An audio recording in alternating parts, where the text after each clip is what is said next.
Job లేక ఇబ్బంది పడుతున్నారా? అయితే మెడికల్ కోడింగ్ మీకు మంచి ఆప్షన్. వెంటనే కాల్ చేసి కోర్సులో జాయిన్ అవ్వండి. నమస్తే రమగారు. నమస్తే చే రమగారు, మనం కొంతమందిని ఇష్టపడతాం. వాళ్ళకి చాలా దగ్గర వాళ్ళని చూస్తూ ఉంటాం. ప్రతిదీ షేర్ చేసుకుంటాం, మనం చెప్పాలనుకుంటాం. కానీ వాళ్ళు అంటి ముట్టనట్టుగా మనల్ని పట్టించుకున్నట్లుగా ఉంటారు. కొన్ని కొన్ని క్యారెక్టర్స్ మనకు ఎదురవుతూ ఉంటాయి ఇలాంటివి. అలాంటప్పుడు ఏం చేయాలండి?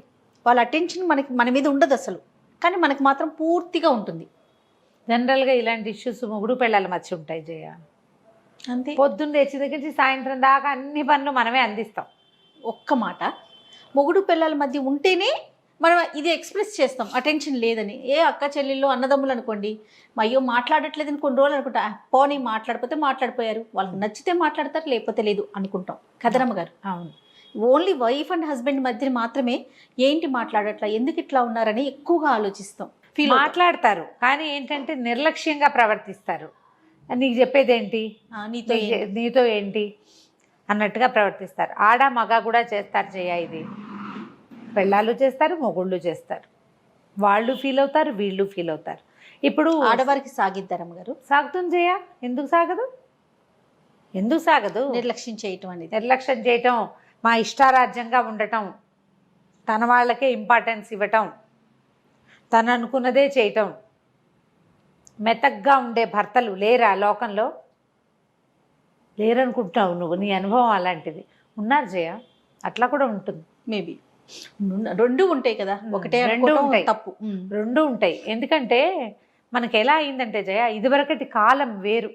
ఇదివరకు ఎక్కడో ఒక్క గయ్యాళ్ళు ఉండేది, ఆమె గంప గయ్యాళి, ఊరికొక్క గయ్యాళి ఆవిడ ఉండేది.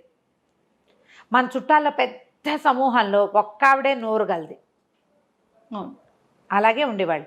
మగవాళ్ళు చాలామంది ఉంటారు, రౌడీలు, అన్నిటికీ పోట్లాటకు దిగేవాళ్ళు, పెద్ద నోరు పెట్టుకునేవాళ్ళు, గొడవ పెట్టి గెలిచేవాళ్ళు, ఈజీగా చెంపకాయల మీద కొట్టేయటం, చెంపల మీద కొట్టేయటానికి జోరుగా వెళ్ళిపోయేవాళ్ళు.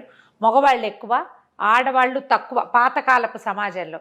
ఇది మనం ఎలా అయిందంటే క్రమంగా మనకి ఆడవాళ్ళని అదుపులో ఉంచి పెంచే విధానం మర్చిపోయాం మనం. మనకు ఇప్పుడు ఆ పద్ధతి లేదు. ఆడాళ్ళు వంటింటి కుందేళ్ళుగా లేరమ్మా ఇప్పుడు. అస్సలు కాదు. ఉన్నాం, అయినా కూడా కొంత పరిస్థితి ఆడవాళ్లే సర్దుకోవాల్సిన స్థితి ఉన్నది తప్పకుండా. కానీ సర్దుకోని వాళ్ళు కూడా చాలామందే ఉన్నారు. తమిష్టారాజ్యంగా చేసేవాళ్ళు. భర్తనైనా, ఆడబిడ్డలనైనా, అత్తగారినైనా లకార మకార ప్రయోగాలు చేసేవాళ్ళు, పోట్లాటకు వచ్చేవాళ్ళు, మీదబడి కొట్టేవాళ్ళు చాలామందే ఉన్నారు. ప్రతి వాళ్ళు అవును మా వాళ్ళల్లో 2-3 ఉన్నారు అని చెప్తారు కావాలంటే. నీ అనుభవం లేదు నీకు, అంతే. అంతే, నువ్వు చూడలేదు ఇంకా.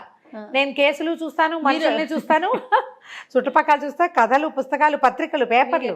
మీరు డిక్షనరీ అయిపోయారు కదా. నేను రోజు న్యూస్ చూస్తాను జయ. 100% ఉదయము సాయంత్రము న్యూస్లు చూడాల్సిందే మేము. ప్రతిరోజు పేపర్ చదవాల్సిందే. పేపర్ చదవని రోజున ఏదో అన్నం తినని రోజుగా ఉంటాను నేను. మరి నేను లేకపోతే నాకు ఇంత సమాచారం ఎలా వస్తుంది?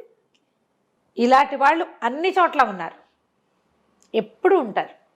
లేరని చెప్పను, ఎందుకంటే నాణ్యానికి 2 వైపులా ఎట్లా డెఫినెట్గా ఉంటారు. ఇప్పుడు నేను చూసింది తక్కువ. ఇప్పుడు సమాజం ఏంటంటే ఆడపిల్లలకి చదువులు, ఉద్యోగాలు, తమ సొంత ఐడియాలజీ, తమ అనుకున్నది చేయటం, తమింటికి తమే మహారాణులుగా, యువరాణులుగా ఉండటం, క్వీన్స్గా ఉండటం, అలాంటి ఒక ప్రాక్టీసు గత 30-40 సంవత్సరాలుగా జరుగుతూనే ఉంది.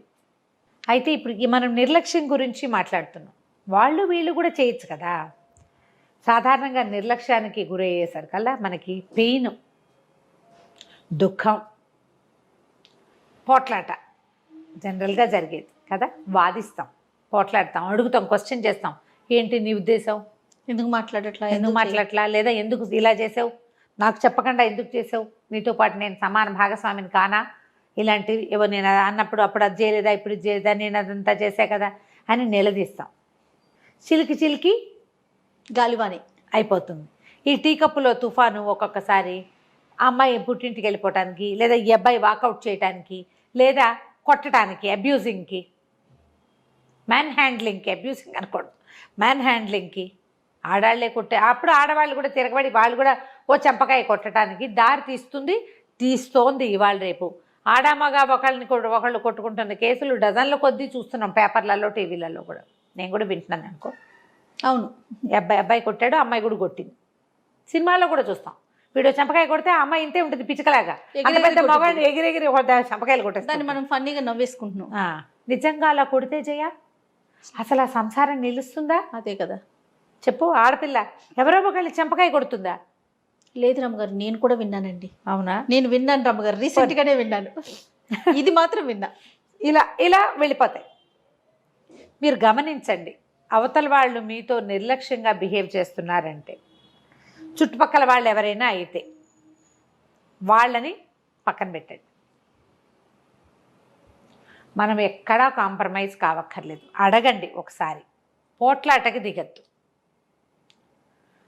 అడిగాక వాళ్ళు సమాధానం చెప్పలేదు అనుకోండి, మళ్ళీ అడగద్దు.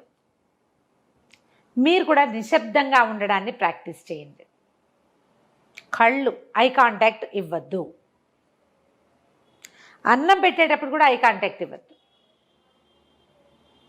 మాట్లాడకుండా ఉండిపోతే సైలెంట్ వార్ ఉండిపోతే ఆటోమేటిక్గా ఇది పల్చబడుతుంది. మనం చుట్టుపక్కల వాళ్ళతో చేసేటప్పుడు భర్తలతోటి కానీ భార్యలతోటి కానీ ఇదే చేయాలి.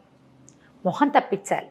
ఇంట్లోనే ఉంటాం, నువ్వు ప్రశ్నించి సమాధానం రాబట్టలేవు. ప్రశ్నించావు, ఆన్సర్ వచ్చిందనుకో ఓకే, రాలేదనుకో మళ్ళీ పరిప్రశ్న చేస్తావా? పదే వాళ్ళని వెళ్ళి పిలిపించి అడిగిస్తావా? నాతో సరిగా ఉండట్లేదు అనే విషయాన్ని ఎంతమంది చెప్పుకుంటారు రోతగా? అదే కదా. పూట ఏం చెప్తావు? చెప్పుకుంటాం, ఏదో పెద్ద సీరియస్ ఇష్యూ అయితే. ఇది ఏదో చిన్నది మనకు అర్థమవుతోంది, వీళ్ళు మనతో సరిగా ఉండట్లేదు. తర్వాత విశ్లేషించండి, వీళ్ళు ఇలా బిహేవ్ చేయడానికి గల కారణం ఏంటి? ఏదైనా ఇష్యూనా, ఆఫీస్ ఇష్యూవా, ఫైనాన్షియల్ ఇష్యూవా? ఇతను నన్ను ఫేస్ చేయట్లేదు, నాతో సరిగా ఉండట్లేదు అంటే ఎలాంటి కారణాలు ఉండొచ్చు? ఒక్క కారణం అనుకుని దాని మీదకి వెళ్ళొద్దు. మల్టిపుల్ ఇష్యూస్ అయి ఉండొచ్చు. మీరు ఏదైనా సార్ట్అవుట్ చేయగలిగితే దాన్ని సార్ట్అవుట్ చేయండి. దానికి మనం ఎంతవరకు కారణమవుతున్నామో ఆలోచించండి. ఇది పెద్ద పాయింట్. అతను అట్లా మనతో అంటిముట్టినట్టుగా ఉండటానికి, లేకపోతే నిర్లక్ష్యంగా బిహేవ్ చేయడానికి, నీకు చెప్పేదేంటి అన్నట్టుగా మాట్లాడడానికి కారణం మనం కూడానా అనేది విశ్లేషించండి. ఎప్పుడు కూడా మానవ సంబంధాలు ఇచ్చిపుచ్చుకోవటంతో ఉంటాయి. బార్టర్ సిస్టమే. నువ్వు సరిగ్గా ఇవ్వు, సరిగ్గా తీసుకోగలుగుతావు. ఒకసారి నువ్వు సరిగ్గా ఇచ్చినా తీసుకోలేకపోతావు. వాడు ఇవ్వడు అవతల వాడు, లేదా అవతలది ఇవ్వదు. ఎందుకు ఇవ్వట్లేదు అనేది ఆలోచించండి. ఆలోచించి సరిచేస్తే ఈ బంధాలని తెంపుకోకుండా మనం ఉంచుకోగలుగుతాం. ఈ రోజున మానవ సంబంధాలు దెబ్బతింటున్నాయంటే ఎంతసేపు ఎక్స్పెక్టేషన్సే మనకి.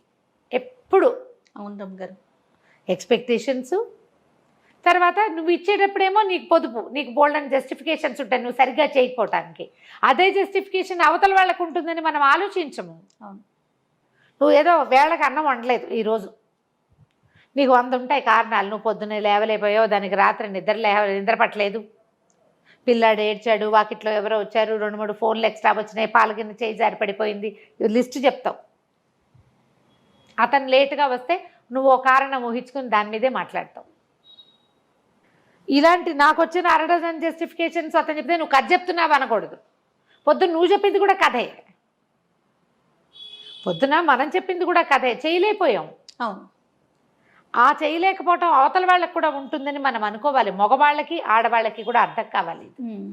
మనం ఎవ్వరం యంత్రాలం కాదు. అలా ప్రకారంగా చేసుకుంటూ వెళ్ళిపోయి దేనికోసము నిర్దేశించబడ్డామో అది మాత్రమే చేయడానికి, రోజు నవ్వుతూనే మామూలుగానే హుందాగానే మర్యాదగానే ముద్దుగానే ఏదో శృంగార రసంతో ఉండడానికి ఉండలేదు.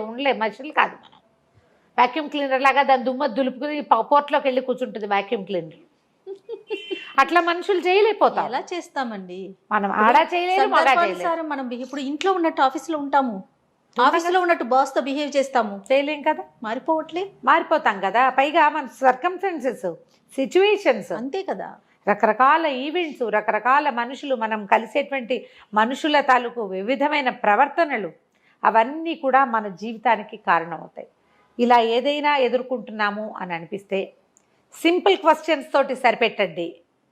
లాగి పీకి చెయ్యొద్దు. నిశ్శబ్దాన్ని అవలంబించండి. వాళ్ళు నాలుగు పీకు చచ్చినా మాట్లాడకుండా మాత్రం కాదు, కామ్గా ఉండటం, పూర్తిగా మూతికి జిప్ కాదు, అవసరమైనంత మటుకే మాట్లాడండి. ఐ కాంటాక్ట్ మానేయండి. కొంత మనం సార్ట్అవుట్ చేయగలుగుతాం.